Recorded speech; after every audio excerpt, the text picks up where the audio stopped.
I've asked people before, how would your rugby team mates describe you? And I do remember interviewing a guy from New Zealand a couple of years ago, and he's with us now, and he's fantastic, and he's referred many of his friends, and he's been he's a fantastic clinician. But his answer stood out to me, and I did ask him. He talked about being a sevens rugby player, and I said, how would your teammates describe you? And he said, as a player. I said, as a player. Why would they describe you? And he said, scrappy. And he said, I'm not the most technical skilled, I'm not the best player on the team, but I'll work hard and I'll get it done. And that's exactly how he's turned up.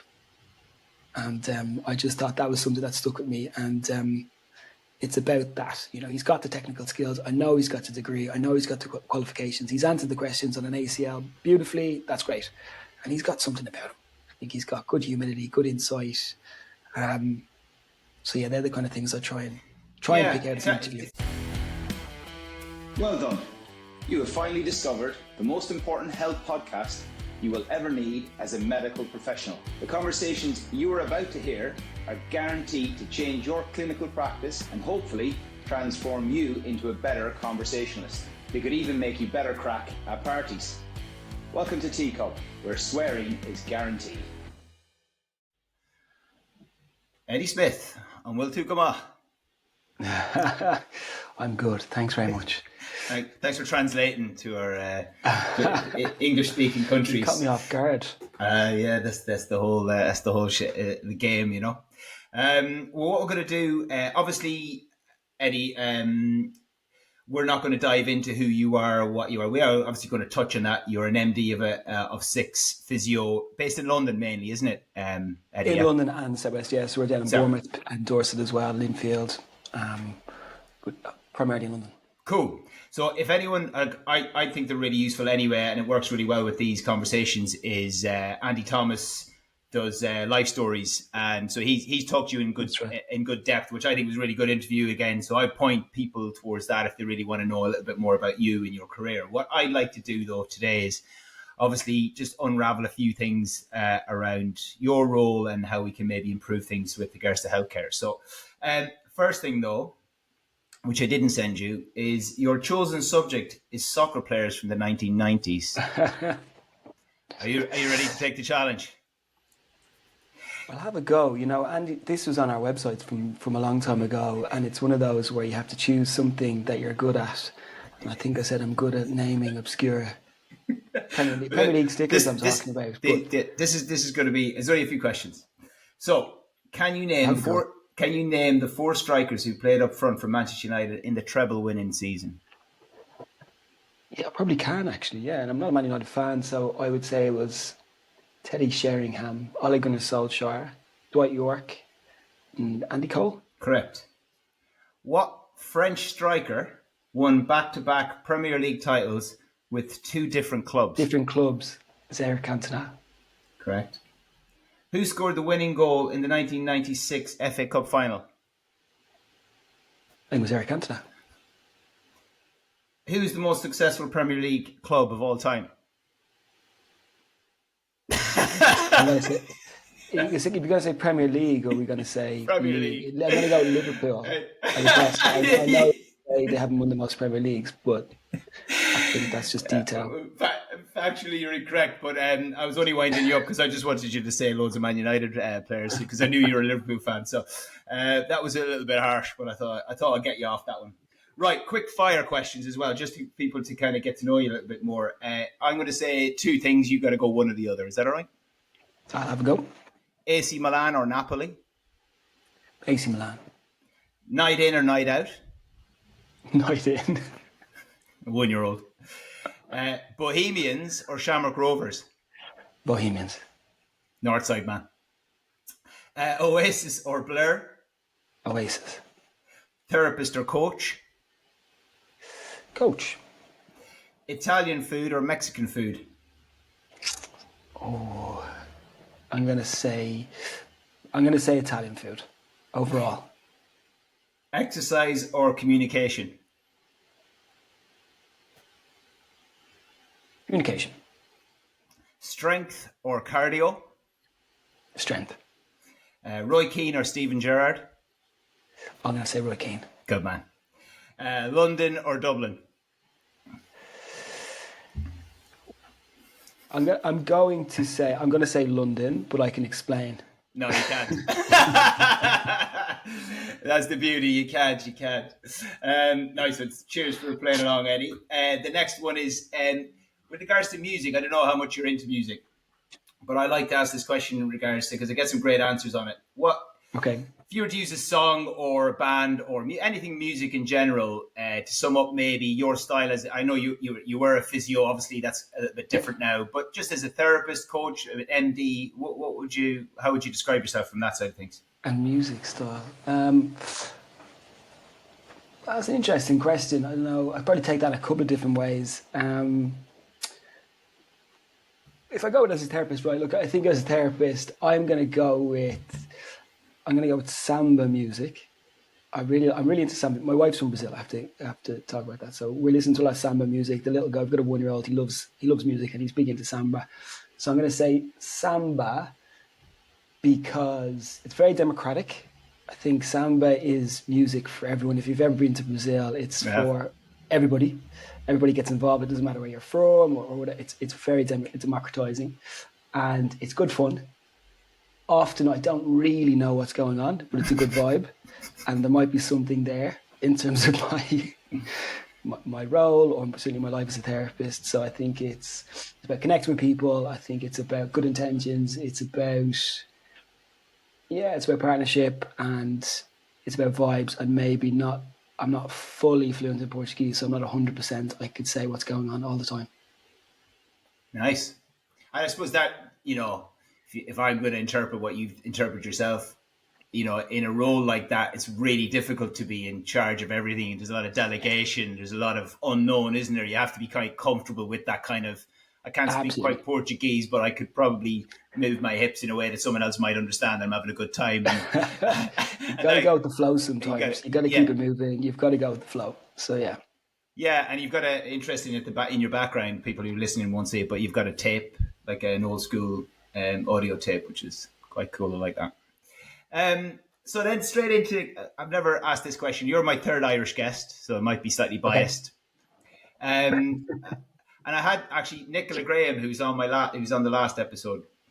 She was a great. I don't know if you know Nicola, but I do. Yeah. she a really good interview with Nicola. And when I met her first, she said to me she grew up. I can't remember the full story, but she had a lot of contact with Irish people, even though I can't remember, she brought up maybe Oxfordshire area, that kind of area.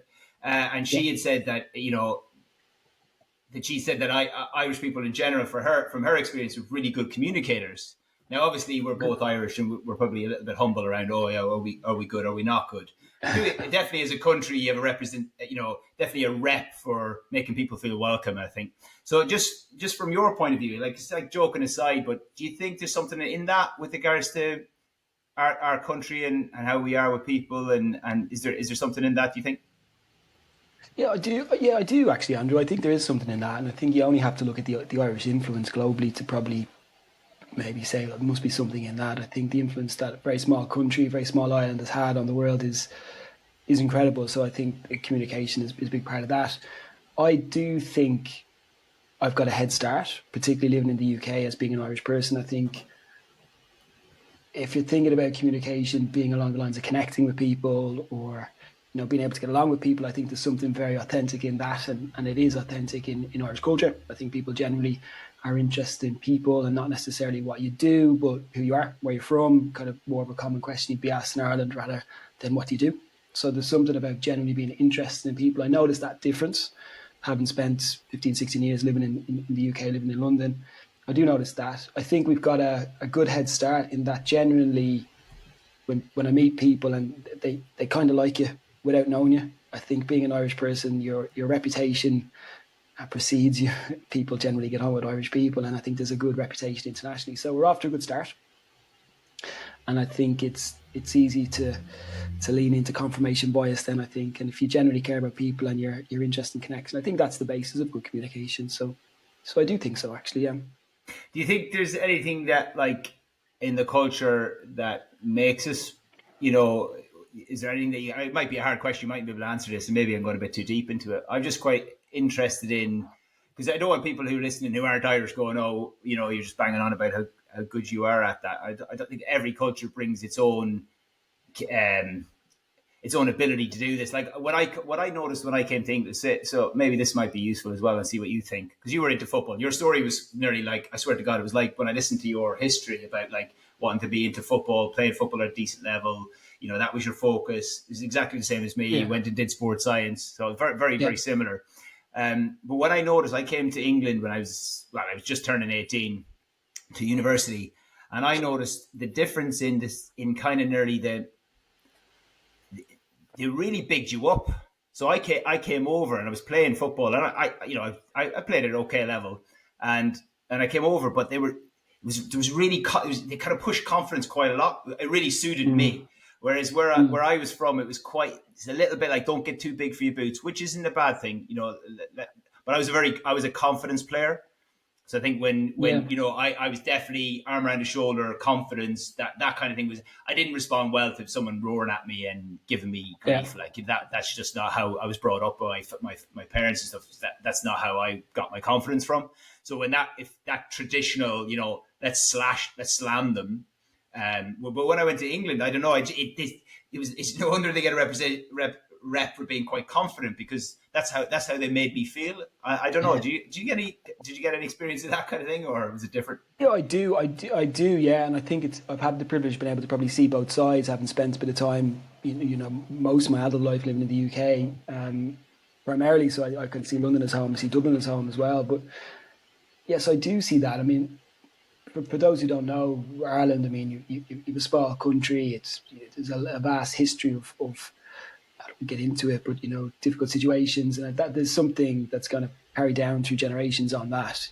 So there's something about humility. There's something about not getting above your station that's very typical in Ireland. And this idea, I'm not sure if it extends beyond. Probably is extending nationally, but this idea of having notions. So they talk about guys and Yeah, girls having notions, having ideas of themselves, kind of ideas of grandeur and stuff like that. And you're soon brought down a peg. I think that doesn't stand out. I think that's a product of Ireland. It's very community focused. We see sports, particularly like GAA. We see the real represent your parish, do the right thing. Amateur sports being kind of exalted. I mean, that's very typical in Ireland. Is that kind of community togetherness, and that's a product of, I'm sure, generational traumas and situations. So yeah, I do recognise that, and we won't get too deep into the history lessons. I think the other thing I notice is people don't know too much about Irish history, and why would they? But yeah, I think we're on some level we're probably all a product of that. yeah, and I suppose that's, yeah, no, I think so.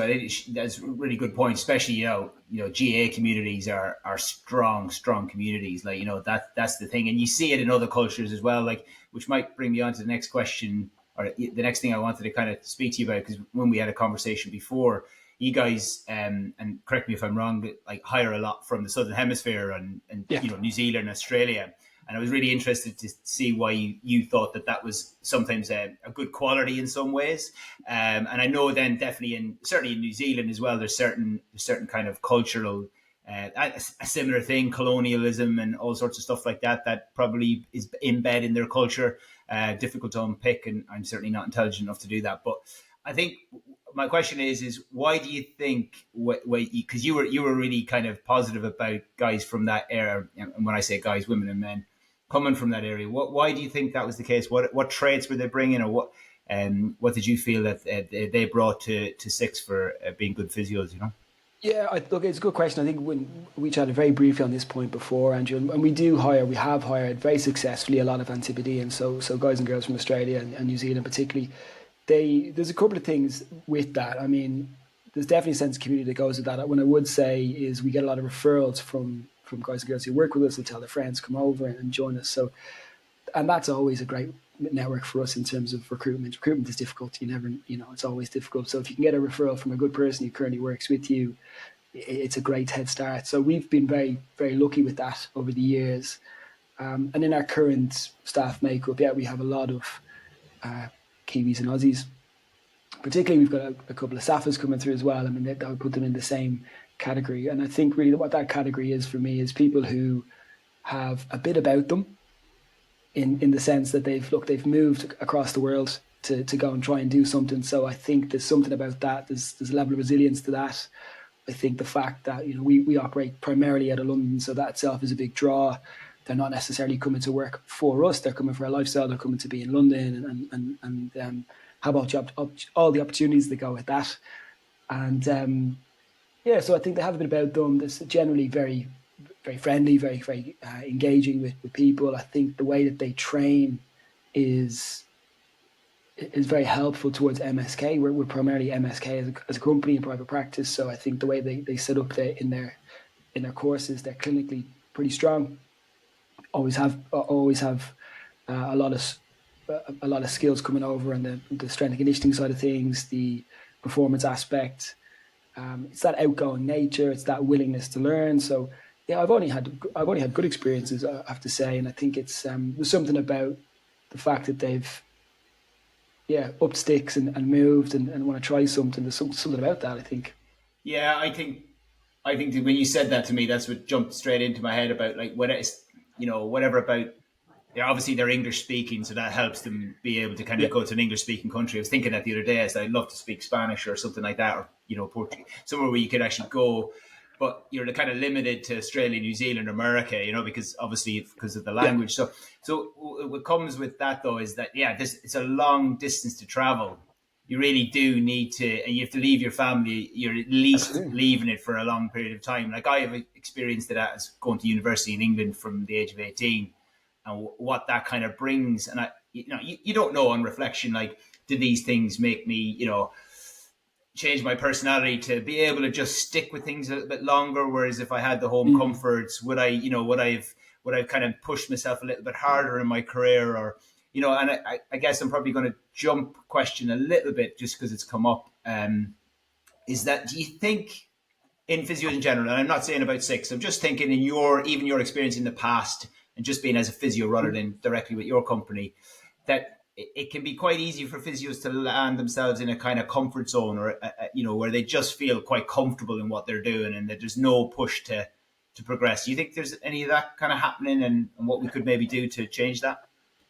Yeah, I mean, I can't say why, but I mean, I think that's true of any industry. I'm not sure that physio is particularly nuanced in that.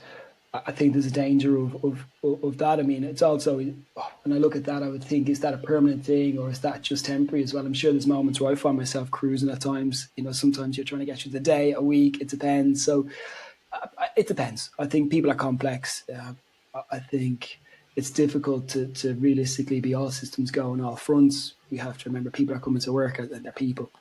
This idea of leaving your personal life at home is unrealistic. So I think, yeah, I'm sure it's true of physio, but I'm not sure that it's so specific to physio. I couldn't say. Yeah, no, that's a fair point. So on that, then, how do you, as an MD and maybe talking to your leadership staff, how are you identifying people? Like you said, we all go through those hard bits, and whether we've gone through resilience in the past or how we've been brought up makes us resilient or not. How, we can still always help people. So maybe they haven't been through that and they just need that little bit of support. Is there ways you guys identify that? How do you support your staff from that side of things, or do you have any strategies that way? Through resilience, I mean, we do lots of that. I think it's so important. I think we very much have a community focus to how we operate. So I think the way we look after patients is in pairs. Typically, we'll have manual focus specialists, rehab focus specialists. That lends itself to collaboration as well. So there's a lot of conversation clinically, but in that there's conversations generally. So I think we have a very good network of people who work, and it's largely a very friendly network. I think if you were to come around any of our clinics, it's very, very supportive. I'm always struck by that. So the teams are very genuinely teams.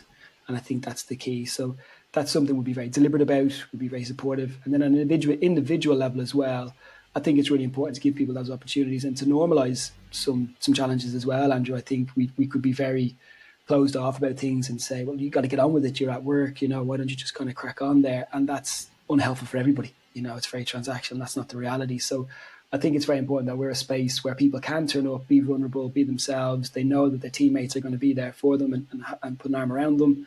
That's very much part of our culture.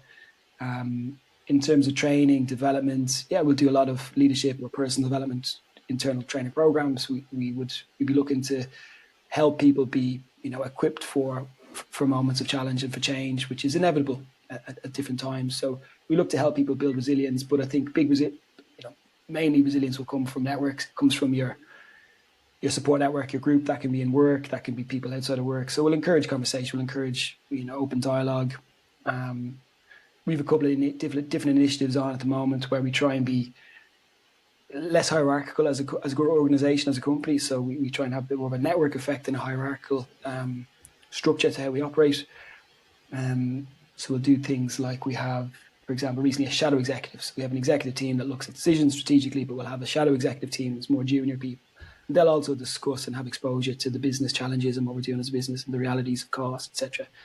And I tap into that, and I kind of work with that group to get their thoughts and opinions. And I think that type of exposure is helpful for resilience as well, and kind of just without overawing people with the costs and the realities of running a business. We try and just engage people on a network level. So we do things like that, and we have a program called the Rising Stars program, which is very much personal and leadership development, and some of that, it's a modular program, and some of that will certainly cover self-development, resilience, change management, all that kind of stuff. So we try and help people, give them exposure, but fundamentally I think the basis is try and look after people, do the right thing, make sure it's a space that people can turn up, be authentic, and we work as a team. Yeah. How you saying about less hierarchical? How do you create that? I know you mentioned about how does that look like from somebody who's like a junior physiotherapist all the way up? Like, what do they see, or how do they get involved in maybe the way things are run? Is because that's how I see it. Is like you've got your therapist doing the treatment not the bottom of the rung, but they're the work people, obviously. So how are they getting their messages across, or how does what I mean? Do you know what I mean? I do know what you mean. So we have look, it's top down, bottom up in terms of communication. I think communication is the basis of what we do. I think it's a perennial issue for us in a company, for any company, trying to get communication right. So we'll do lots of different things, and we'll try different things. So recently, I'm fairly recently in the role, the last 4 or 5 months, but one thing I wanted to do is engage with this Ask Me Anything session. So once a month I'm available for an hour, and anyone in the company just dials into this session if they have any questions. Sometimes there is questions, and sometimes there's not a lot, but they have that opportunity. I think it's really important to be accessible. I think it's really important to be genuinely interested in people's opinions, first of all. I don't think you can fake that. I'm really comfortable with the fact that I don't know everything. I think it's helpful for everybody to probably see the fact that I joined the company as a physio and found myself in different situations, and actually now I'm kind of tasked with this kind of responsibility of leadership. So I think that's helpful to be someone people can talk to. And I'll get around the clinics regularly. I'll meet people. We might go for drinks sometimes, and I think just staying connected is really, really important. So I think being available, being interested is really helpful.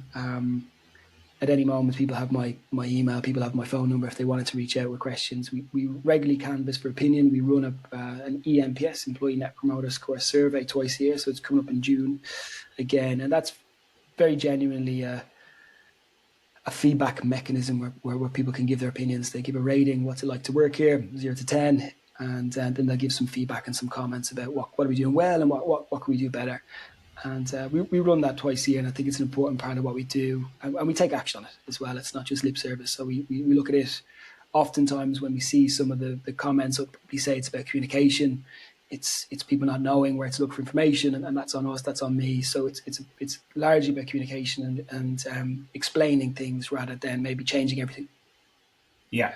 So we're trying to stay connected and very genuinely interested in what people have to say and what they think. Yeah, cool. That Rising Stars program you were talking about, just wanted to ask you about that, just because it's like I've asked people before about like interviews and recruitment, identifying, you're talking about communication a lot, which is great, but it's like, how do you identify that in the recruitment process? Obviously you get these recommendations and stuff, but still got to interview people for these jobs. So it's kind of a 2-question maybe there, so that like I appreciate the Rising Stars thing is the people within the company you're trying to go, actually, these guys are going to be. Do you can you talk to me a little bit about how do you have a system to identify that? Is that something that people can volunteer for, or do you just kind of think, oh, actually, they're really good with that, or how does that work? Yeah, both. So we'll have a group of clinic directors who are charged with running clinics, and the team leaders in their local clinics, and they're obviously very connected to everyone in their team. So we'll look to them to say, okay, who in your team is looking at developing, who's going to next in line to be a leader or different things. And I think it's really important to stay in touch with what people's own goals are and their aspirations. So it's a combination of things. It's a product of Clean Directs being very engaged with their team, making sure that goals are set and aligned and clear, and there's clarity on progression opportunities. There's also clarity on the fact that it's not a completely defined pathway. Some of the progression opportunities that we have, we don't know we have, and we're kind of open to new opportunities. So it's not a set pathway. People can develop clinically. Some people might develop into leadership roles. Some people will do different things, become coaches within our company. So I think it's really important that we communicate the opportunities that are there, and we encourage everyone to grow in whatever direction feels right for them, and we'll give them exposure to different opportunities, different ideas. And we'll also encourage people to grow beyond our organisation. So I'm really comfortable with helping people and supporting people to move into different situations, different kind of external roles that might suit them in the next step. And I think that's typical of physiotherapy for a lot of people. You get to a different point in your career and you might want to do something different, and that's absolutely important. I think the way I would view Six Physio is I want to make sure that it's a great place to work and people develop and progress. And if they can progress meaningfully within Six and do different things and get value out of that, that's absolutely fantastic. But also I'm really happy if people progress and move forward. So if I find something else, I don't like the idea of them hanging around if they don't want to, you need to move on, and that's great. So I think to answer your question, we would engage with people and ask for people to volunteer, to put their hand up, and we'd also be kind of scouting, I guess, on a level to see who do we think we can involve in this program.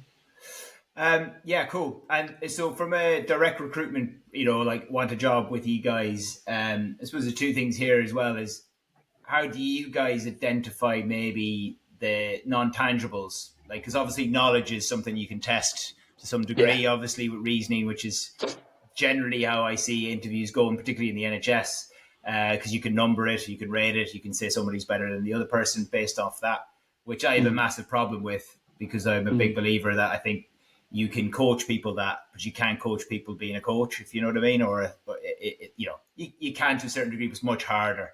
And communications is something that previous guests have said you need to be interested in. You need to have a really good interest in it because it's constantly changing. It's always you need to be interested in people and interested in your style of communication, how that can change. And from someone who's really interested in it, I can't understand why somebody wouldn't be interested in it. And that might just be a little bit like of a flaw, but I'm just like, when you see the power of something and somebody else can't see it, you're like going, how is this not a thing? But then again, you don't know what people have been through or how their brain works. Do you know what I mean? So with that kind of long-winded kind of intro to that, do you guys have any kind of ways of, or any kind of, we've had previous guests talk about they put on certain filters or they do certain things to be able to kind of just see where patients or, physios are at or therapists are at. Do you do anything kind of around that? In terms of recruitment of physios? Yeah, therapists around, like, how do you identify those kind of, like communication / personality type that would suit the team, that's going to come into the team and work well within a team, like rather than just asking questions about knowledge.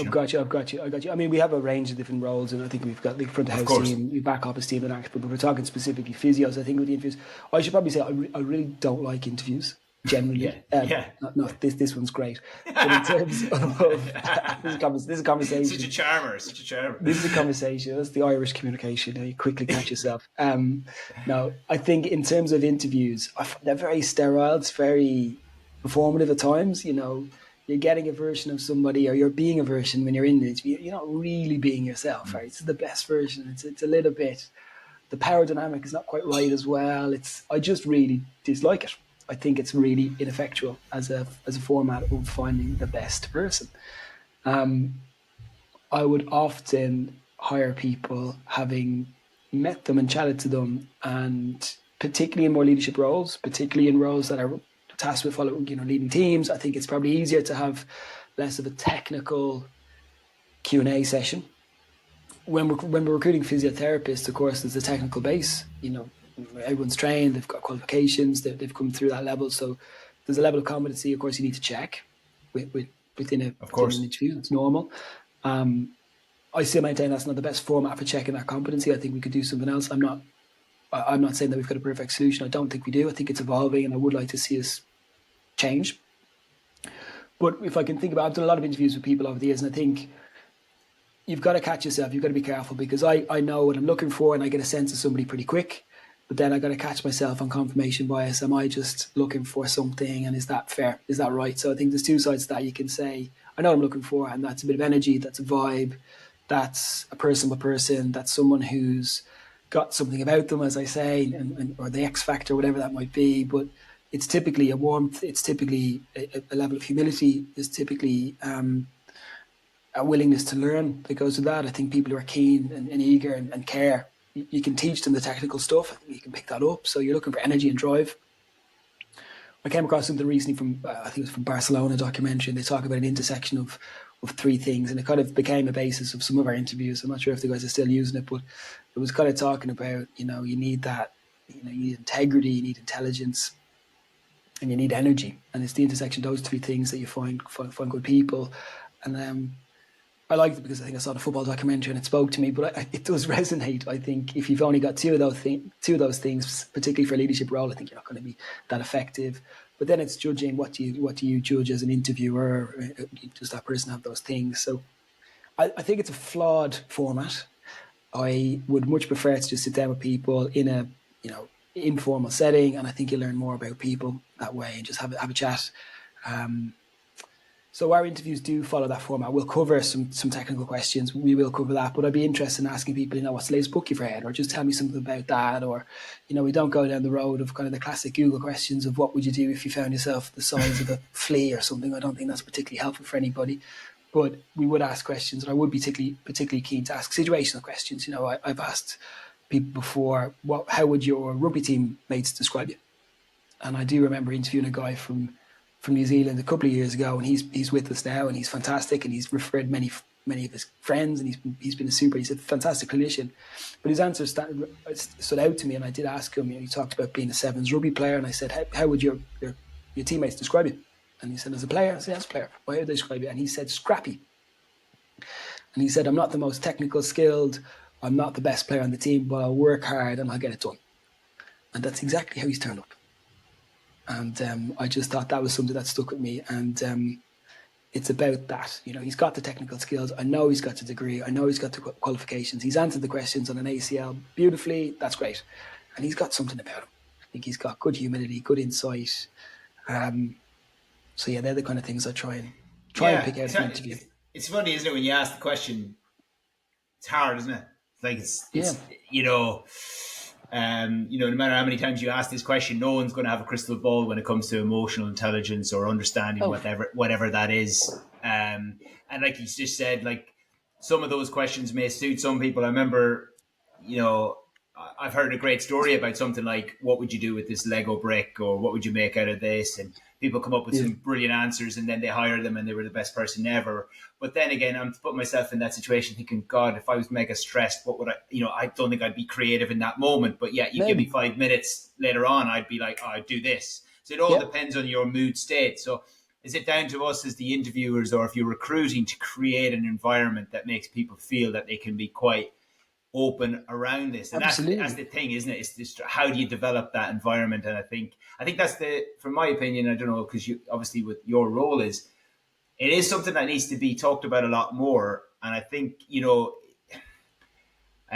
within the NHS as well, it's just that subject that just gets, that's what we're doing, this is what happens, when I think it's such a massive decision.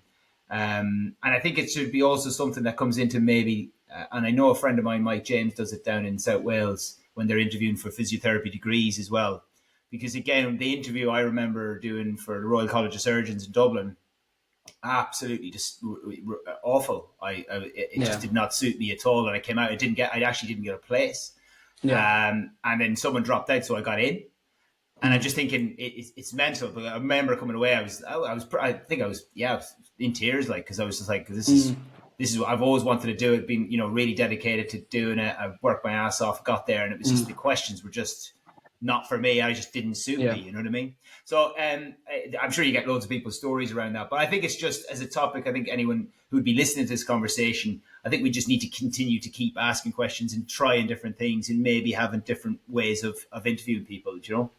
Definitely, I think it's important to think about what's the outcome for this interview. What are you looking for? Actually, you Yeah, just grilling somebody. Is it about you? Is it about them? I think that's what I talk about power dynamic. I mean, most interviews are typically geared towards the interviewer. You know, I think you've got to give someone an opportunity to shine, give them the best option. You're trying to cash them out. You know, it's not an yeah, inquisition. I yeah, think that's something I'd be very clear on. You're trying to give people a chance to to to communicate, and if they can communicate articulately around clinical stuff, and they can connect with you, and they can react to maybe some curveballs you throw them, I think it's the best indicator that you can get from an interview format of that person. I think we know we need good communicators. We need people who are focused on learning. We need people who are humble. We need people who are, team players. So that's the line of question that we should take. And we talk about emotional intelligence. We talk about situations. We talk about what other people would say about you. There's layers to that I think is informative in the context of an interview. So I think there's good ways to go about the interview process, but I also think it's still too standoffish. I yeah. think it's conflict orientated. Yeah, I agree. I think so much. Like I'd written down when you were saying about it, you were kind of touching on it a little bit. You mentioned like there's a gut feeling really when it's like a lot of things that you have a gut feeling when you're purchasing stuff off somebody, buying a car off somebody. There is that kind of there's the unknown. There is a gut feeling. Yes, it's going to be confirmation bias, of course. That's pretty much impossible to avoid. But there is an element of maybe three or four people having the same gut feeling, but maybe not having them lined up behind a desk looking at you. That's going to be a very different gut feeling than meeting them in individual situations, or even having a pre-interview phone call or something to get people to kind of like you break that initial contact, that communication. And look, I think we could talk about different strategies, but I'm glad it's something that you frustrates you. I suppose is probably what it seems like, just as much as me, and I'm sure other people as well. So I just want to open the conversation, but I tell you what we'll probably move to. Yeah, you've kind of answered some of these things. So we've written a few things down to see. I was thinking maybe just shift a little bit. So what frustrates you, or what would you like? What's the big rocks in healthcare? Looking at healthcare from where your role is, where do you see Mm. that? What would you like to see really change? If you had a magic stick kind of thing, where are the things where you see the big problems in, not necessarily developing a physio business, but like just healthcare in general? Where's the barriers, or where are the problems that you would love to be like, look, if we could just get better at that, that would open up this area of healthcare. Is there anything that jumps out? Yeah, I mean, it's a great question. It's obviously broad. I can speak from my position of Yeah. somewhat of insight. I think fundamentally, look, I'll talk about the UK, but I mean, it probably speaks wide. I mean, it's probably part of Ireland. We can talk about the US, but I think generally, when I look at how we're currently set up and how we have been, it's not intended to be a pseudo intellectual point, but I think healthcare is really set up as sick care, really. And I think what I'd love to see is, a transition towards healthcare that is wellness, that is preventative, that is actually about not just the absence of illness, but the presence of health and wellness. And I think that's not necessarily how we're geared with, necessarily we talk about physiotherapy, but just more widely in healthcare, call it healthcare, in terms of how we operate. So I think that's how I see it. I think there is movement there. I think there is a transition. There's certainly momentum towards wellness. The latest thing I think we're seeing a lot about and hearing a lot about is longevity, or molecular medicine, functional medicine. Different, depends how much you're paid, what you call it. Depends on your socioeconomic status, but it's fundamentally about living fulfilled, well lives, and I think that's a positive direction of travel. But we're very much still talking about sick care. And I think there's something around education, there's something about normalizing wellness, there's something about people being empowered from an early age in health. I think from my experience as a physiotherapist, I was always surprised when you've got adults coming through, educated professionals, particularly in the city of London, and it's not to have a go at them, but they don't know anything about their bodies. Typically didn't know, I won't say didn't know their arse from their elbow, but you're having a conversation with somebody about just general stuff that you would think this should be known, should be taught in schools, this should be part of the curriculum. There's so much other parts that take priority in education, but actually, what's more important than your health? So, I think that movement towards an empowered, democratized access to wellness. Yeah, like it's got to happen at the beginning, doesn't it? It has to happen. in the education level. Like just even you've got a 1-year-old, but like I've got 2 8-year-olds and a 10-year-old going through school. And the focus on kind of like academia and specific academia around writing and maths and stuff like that is grand. But we look at other countries, and I'm definitely not qualified to talk about other educational systems elsewhere, but you do see other areas, other countries, particularly like Japan, Finland, places like that, really kind of like, again, and supported often by evidence as well, with a major focus on that, what you've just been talking about, and that kind of like, because everyone kind of goes, right, tell you what, you've got your job now, you've got your money, now sort your fucking mental health out. This is it. It's like, you're like, it's too late. But this is the story, isn't it? Yeah. And then you So it's what like, have I done? we At what get cost? to, yeah, exactly. So like, it's how we're trying to, at adult level, trying to break in that information. And now the problem is as well, also our generation is like, you're getting bombarded by influencers, which again, some good, some not so good, but also just a hell of a lot of information. And I was saying saying to somebody this morning, he was really from Northern Ireland, actually, patient, and he was kind of saying about like his knees. Degenerative meniscus tears, and really high load sensitive knee. Didn't want surgery. We're working on load management, and he was talking. He said, "Oh, we just wanted to get the basics because his knee had settled down." And then he was like, "Oh, I've been looking online, and he's clearly someone who wants to get educated. He's in his 50s, and he's like going right." As soon as he started talking, I knew who he was talking about, which was developing the tib ant muscle. Will that help my knee arthritis? And there's this whole thing of, developing, I'm going to buy this piece of kit that's going to load up my tib ants. And I said, before you start buying tib ant, training equipment, let's start with just doing some stuff around the knee that's going to quite good, good rocks around managing knee pain before we start working on your tib ant. And it just shows that he was looking around. He's like, oh, sure, we wouldn't need to add that in because there's so much noise around this. So much, and so much. And not even people understanding, even like when people are, because I suppose you do it with anything really, like you have to trust the area out there. You have to trust the information to some degree. But people talking about research, you see some podcasts and people go and research this and research that. And if you really look into scientific research, it's flawed in many ways. There's loads of spin, even the good stuff. But people are nowhere educated on that. No. Like even now, people coming in, you're like, do you realize that this medical research is really poorly done in a lot of ways, compared to other industries. And people are like, oh, right, unless you're talking about tablets or, medication, which is quite easy to control, it's very difficult when it comes to what we do, and the effects of exercise or whatever. So, sorry, I've gone on a bit of a rant there and I asked you the question, but I just think it is funny, isn't it? It's just one of those things like, what do we need to change? But we're probably going to the end. You're dead right. Like, we're trying to solve people's problems when really, how do we flip that? And what's our role? Do you think there's any role for us to be able to do that in education? Massively. I think the biggest part of what we do is education, and certainly in physiotherapy, healthcare in general. I think it's really important. In relatively recent times, there's been a movement towards patient-centered care, and what does that mean? And it's about patient choice and patient empowerment to a point, but also I don't know if patients have the ability to make that choice, and oftentimes we're talking about surgical issues, talking about medications, etc. I think there's an idea to say, well, actually, there's a power dynamic there that I'm not sure the patients are particularly equipped to make those decisions for themselves. So yes, they might have patient choice, but they don't have necessarily empowerment. So I think through coaching, through education, we have an opportunity to empower. Yeah, it's probably it's a hard one to kind of to solve, obviously. But I was interested to see.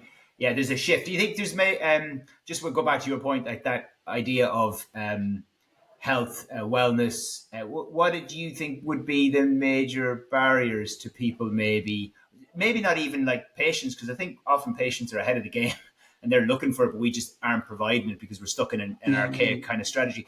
Is there any major barriers, do you think, that people like therapists or even physio clinics would be around that? Do you think there is anything there around promoting like before. I suppose there's this risk, isn't it, that you're like preventing something happening, and that can be a bit of a bad word sometimes. You know what I mean? This is it. I You're, mean, this is I think it's a really good question. I won't have the answer for you, but I think in my perspective, I think people will struggle to visualize themselves, a future version of themselves in any kind of walk of life. I mean, this is why people don't really, if you look at research around pension contributions and stuff like that, people don't really visualize a future version of themselves. So we yeah, have a short-termism view, and I think if you're trying to talk about motivating or what is motivating for people to engage with the process of healthcare, and it's inevitably when they have a problem. That's how we're set up. So I think what we can go back and think about, okay, how do we get how do we solve that before it becomes an issue? And I think I think it is through education. I think that's where we have the ability to influence positive change. So I do think it comes back to schools and education from an early age. I think people who've accessed in some level team sports or some kind of healthy relationship with exercise tend to be more informed and more responsible for their health. yeah. Yeah. It's a hard one, and I think it's definitely there is a shift towards that. And I think whoever's listening out there as well, because I'm open, like people who listen to conversations like this, like we don't have the answers at all, but like it'd be something like opportunities may come up, or you may be not even a therapist, or you're in education, and you're like going, actually, there is an opportunity for somebody to come in and do that. And if you are a teacher or your partner's a teacher, is there opportunities there? Like I know you're not going to change the world by just doing one little talk at a school, but maybe you're part of a PTA or whatever, or Absolutely. you're involved in that, and you're kind of like going, actually this could be in the curriculum. And I think you need to, people need to be brave there, especially if they have a healthcare role and they have an interest in it. Sometimes there's opportunities there, you don't see it, and it can be really busy. Your life's really busy, especially as a parent and stuff. But you could be like going, actually, I've got some really good skills here, and this could be the start of something. And I suppose I'm always maybe an optimist around trying to promote this. And again, anyone listening, hopefully that might just drive them towards kind of, yeah, that's something I could actually do. And I think the universities will hopefully have a role to play there, but I think we need to go younger than that. I think we need to go really, Absolutely. I really think by the time early. you get used to universities, there's so many barriers to entry for sport and exercise, and it means different things for different people. And we see that unfortunately a lot more with young girls and the dropout rates, because they need to see themselves in things, and it needs to speak to them, and needs to be engagement from an early age in sport and activity and healthy activity. It doesn't mean winning a football tournament is the only access point to space. It's just general activity, health and wellness and movement. And that's it. And that can be dance, that can be walking, that can be whatever, but it's got to speak to individuals. And I think a broader curriculum and broader access points for young people is the key. I look back at my own experiences in school, and I was into sport and I was into football, so I was fine. But Yeah, I was in PE. The teachers weren't equipped, they weren't coached. I mean, I'm not ancient, I think it would have been normal, but we would have had teachers who would use PE as a treat or a threat. You're good this week in school and you get access, you yeah. run around the park and you do different bits and bobs, but there was no educational element to it, and that's from an early age. And maybe that's changed, maybe being harsh to the Irish education system, but I would be surprised. And I think it's definitely about engaging people, and then prevention is the cure. That's it. Yeah, and I think if we were to try and look down into the future, about like, and again, not qualified to do this, and I don't, and I'm a big fan of something like artificial intelligence. Not like when I say big fan, I think we can look at the positive sides. Again, I'm an optimist, so I'm not going to go into that debate. But the idea that those kind of jobs, well, what are the things that actually we can control and we could be, really good at, and movement and exercise and enjoying that, and is something that would be future proof. We always, Absolutely. that's something that we could actually spend more time focusing on. And I think which is you might come into this when you get into when the kids get a bit older, is there is an awful. It's weird as a parent and as someone who's always done sport all my life, but then having kids and having kids that are slightly different. Like all of them are slightly different. My kids are, and there's a weird pressure. Like I don't know what it's like in Ireland now. It might be different because I haven't been there for I haven't lived there for 20 odd years. So, but there's a weird pressure on even like me and my missus be like going, they have to ride a bike soon, they have to swim. There's kind of like the traditional things, and you have to be good at this sport, and there is a sport snobbery, or it's kind of like. And parents being anxious about it not being kind of nearly good at these things straight away, Yeah, and yeah, and yeah. I was going to my miss the other day. I was like, going, I I don't think I learned to ride a bike till I was about 9 or something. I had no really interest. I was no real interest in it. You know what I mean? And if someone made me do that any younger, I would have been like, do one. Yeah, Like, put you off. I just want to play football. That was all I wanted to do. I didn't Yeah. care. Even my mum was like, she put me on a week. I lived in Sligo, so by the sea, and she put me on a sailing course for a week. I swear to God, I nearly died when she said, "Oh, you're going to go out in the river," and I was like, "You are fucking kidding me!" I was like, "Oh, this is the up." I had a great time, you know what I mean? But she was trying to get me to open my, and that was the thing. I got on the water, and then I learned how to sail a boat, and it wasn't the Great. best thing I'd ever did, but it was kind of like something. I was like, going, "Yeah, these are the kind of opportunities that if you do that, you just never know where it goes." And kind of looking down the line of people being creative around movement, around health. It doesn't have to be you're a doctor. Do you know yourself? Yeah, I Back. do. I think I know, but it is something about a fixed or ground mindset that it's something that I would have fallen victim of growing up. I mean, I would have very much developed back, had a very fixed mindset on things. I'm good at this because I'm doing this, or I've scored a goal, or that's it. I'm good at that. And look back now, and it's easy to look back. It's actually terrible attitude, and that's probably why I'm not in the Premier League. I think that's probably the only reason. Same as, yeah. Same I try to blame this ACL tear, but I was 36 at that point. I think you just missed it. You just missed it. But it was definitely a fixed mindset. It was definitely about this. But you're a product of your environment as well. I'm not blaming other people, but that's the reality of it. And I think if we can get to a growth mindset where it's about the enjoyment, it is about that. And I think for me, with the 1-year-old boy now, I'm confronted with that and think, what am I going to be like as a dad? I don't want to be forcing him into things, but you want to give him a bit of a nudge, a bit of encouragement, a bit of direction into different things. Yeah. Whatever he likes and whatever he's into, fantastic. If that's, my wife used to be a ballerina, so she's keen to be a ballerina. And if he is fantastic. As long as he's healthy and happy, I mean, that's really it. And that's my responsibility. If he makes it as a Premier League footballer and he plays for Liverpool, I mean, I'll obviously love him more. But that's his choice. And but I remember not too long ago I spoke to a patient about a similar conversation a couple of years ago. But I remember this idea: are you good at it? And it was interesting because I was talking to a patient that was about tennis, and I said, "You're into tennis?" He won't tell me. And I said, "I'm not good at it." And I said, "Right, okay, it's interesting you say that. You're not good at it. People say I'm into art. I say, are you any good? I say, no, but I enjoy it. But if someone says I'm into hiking, you wouldn't say, are you any good at it? Yeah. Are you into walking? You're into walking. Are you any good at it? Are you good at walking? Yeah, good point. But what's the point? It doesn't matter. I enjoy it. So whether it's art or hiking or walking or tennis, whatever, as long as you're enjoying it. Well, you mentioned, and I'm a big fan. So there was another thing you'd mentioned on the interview with Andy Thomas was Carol Dweck's book Mindset. Yeah. And then you mentioned growth and fixed mindset there. So I think anyone who's not heard me say it before on this podcast that's a great book. Like it's available on audio as well. But that it was such it was up there, top 3 books, changed my kind of perspective on my own thought patterns as well on that. So it's exactly what she's an educational psychologist, which is it's a really like if you're a new parent, it's probably one of the I would have. It was a great book to read then because it just made you kind of go like those things, especially around like art, like you're saying, because it happens from the beginning, isn't it? Like they draw something, oh, that's amazing, it's all about the outcome. It's not about the process, and we're all victims of it. Like that kind of like, all right, once I get there, I'll be happy, and once I achieve that, I'll be happy. But you can't sit in that. And we talked about resilience earlier on. You have to sit in some unknown, uncomfortable places for a while. And you have to learn that you need to have people around you that support you and choosing those things rather than just closing things off. And that happens from a very early age, which is, it's a funny one. But what did you think of that book? Did you? Yeah, I really enjoyed it. I found it very confronting because I realized that I was getting it wrong. And with the fixed mindset, that was quite challenging. But it was great. You think, you get to think, I probably can see that it resonates. I could see that, whether it's in school or different things, you get a mark, or is that insecurity or what was driving that. So I think it's important as an adult or as a parent for me to read that and think about it, or as a coach or as someone senior in a leadership team or whatever you do. And I think it is important. I think it's a really nice aspect to take, growth mindset. When you notice something, I think you've got to do your best until you know better.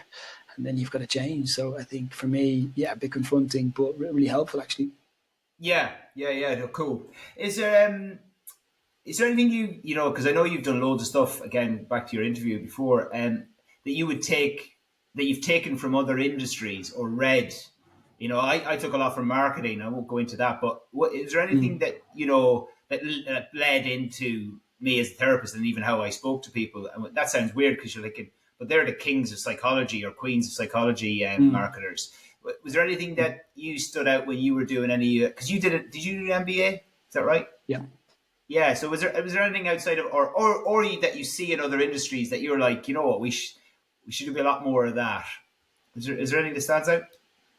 Yeah, I think it's a great question. I would say broadly sales. Yeah. Right. And the reason I would say that is not to be profiteering or commercial. I think a lot of people get into physiotherapy, whether it's private or working in the public space, is because they care about people and they want to do meaningful work that makes a difference, and that's something they have a passion for.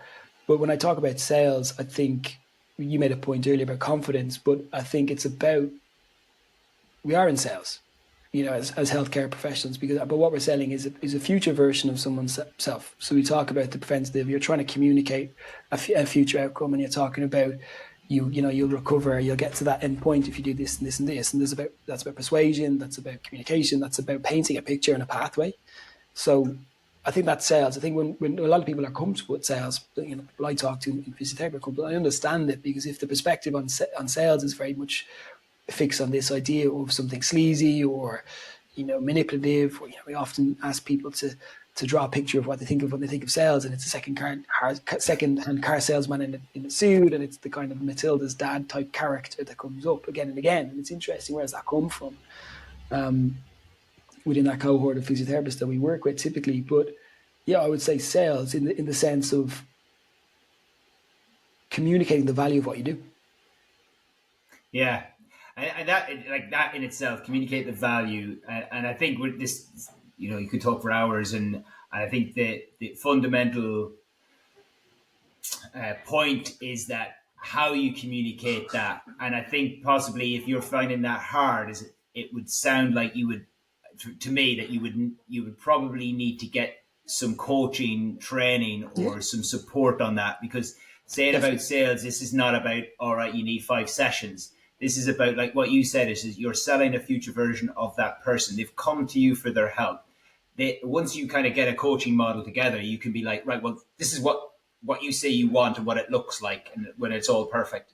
How are we going to get there? And your job as a coach or physiotherapist, whatever you want to call it, is to help them get them steps towards that. And so therefore, if everyone's in agreement, as a collaboration, that in order to get there, here's some options. Those options may require you to have 1 session, 5 sessions, 6 sessions, etc., whatever that might be. Or we might get to 3, and that might be all you need. So but to communicate that across without sounding like whatever, a car salesman, is that actually requires some training, or certainly some feedback from people who are listening to those conversations. I think that's the key, isn't it, really? Because you could say, like, oh yeah, be good at that, be brave around sales, but actually it's not about the selling. It's about understanding what you're selling. It's the value piece. It's the value piece. I think we kind of are bashful about it, kind of undervaluing what we do. I think if we think about nothing more important than your health, then what we do is really, really important in whatever context that you're working to improve somebody's health and their movement, their future self. I think that's really, really important. And, we don't charge a fortune for that. I think it's very, very good value. So I think about sales, but it's not sales in a pushing something people don't need or won't benefit from. We have to, if we can't tell people, we need to communicate that as well. If it's not the right place for somebody, you can't force something. That's where you get a bad reputation. That's not helpful for anybody. There's no value shed there. But I think when I talk about sales, I think the number one thing is to qualify someone. And what I would say is for our guys and girls in our teams to think about who's in front of you. What do they understand? You've got to ask questions. How have you landed? How have you ended up here today? Who are you? Okay, you've come here with knee pain, but why have you arrived here? What else have you tried? What do you understand about your knee? What do you understand about what's involved in this process? You've got to qualify that relationship, and that's the basis of sales. Yeah, and when you see it done, I think we need to change our. I think that's it, isn't there? There is a negative interpretation of what sales is in healthcare. No. And there is some, obviously, and there's something that there's no smoke without fire. There is people who do that, that we did. I definitely had stories around that. So I know that happens as well, where people are, and I think that's where there's a fine line between, people getting on people's backs about that, and because it's 100%. Out there, isn't it? And I think that's the thing, is if we're not talking about that, we're not talking about unethical kind of upselling. We're talking about, No. like what you said, developing the qualities. You've talked about it the whole time here, from the recruitment side of things, and to your rugby player who's just scrappy. All these qualities that don't have to be just knowledge.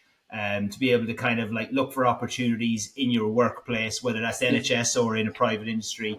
Like there's some really good things that hopefully people are listening to and kind of going, actually, where are my barriers? Where are the skills I need?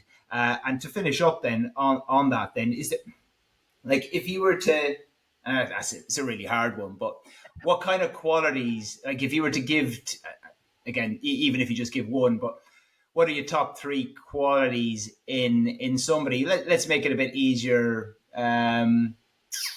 Let's say a leadership role with you guys, like so like a team lead who's leading a bunch of physios, is a physio themselves potentially.